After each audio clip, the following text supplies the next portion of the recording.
NTPC दर्लीपल्ली के तरफ से। आपको ज्ञात होगा कि 1600 मेगावाट हम लोग ऑलरेडी जनरेट कर रहे हैं। 1600 मेगावाट का 2 यूनिट हमारा 800x2 चल रहा है और एक और 800 मेगावाट का यूनिट लाने का प्रावधान है, जिसके सारे क्लियरेंसेस में हम लोग लगे हैं, लैंड एक्विजिशन में लगे हैं और बहुत जल्दी इस पे काम स्टार्ट होगा।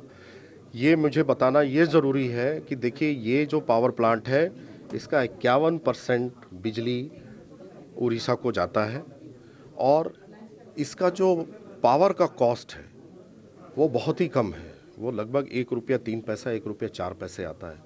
तो उस हिसाब से भी हमारी ये रिस्पॉन्सिबिलिटी बनती है कि जहाँ के पे हम पावर चीप प्रोवाइड कर सके अपने देशवासियों को, हाँ, तो वहाँ पे हम एक और यूनिट लेके आने का हमने इरादा किया है। और रही बात के बाकी जो CSR एक्टिविटीज़ हैं, इन्वायरमेंट एक्टिविटीज़ हैं, इसके बारे में आपको विस्तृत जानकारी दी गई है और हम उस पे बिल्कुल कमिटेड हैं कि जो भी इन्वायरमेंट का रिक्वायरमेंट या जो भी पॉल्यूशन से रिलेटेड जो भी कंप्लायंसेस हमको अगर कुछ और करने के लिए आता है, हम बिल्कुल ओपन हैं। हम एक पब्लिक सेक्टर कंपनी है और ये मेरे लिए बाध्य हो जाता है, मुझे करना ही है, उससे मैं डेविएट नहीं कर सकता हूँ।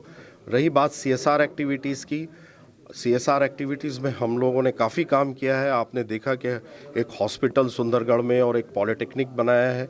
उसके अलावा जो छोटे छोटे स्तर के पंचायत लेवल के काम हैं वो चल रहे हैं, स्किल डेवलपमेंट के काम चल रहे हैं। और इसके अलावा हम लोगों ने और जो भी पॉलिटेक्निक खुला है, हम सरकार से टेकअप करेंगे कि वहाँ एक लॉन्ग टर्म कंटिन्यूस बेसिस पे एक शॉर्ट टर्म स्किल डेवलपमेंट का प्रोग्राम चले। तो ये सारी चीज़ें हैं हमारे तरफ से।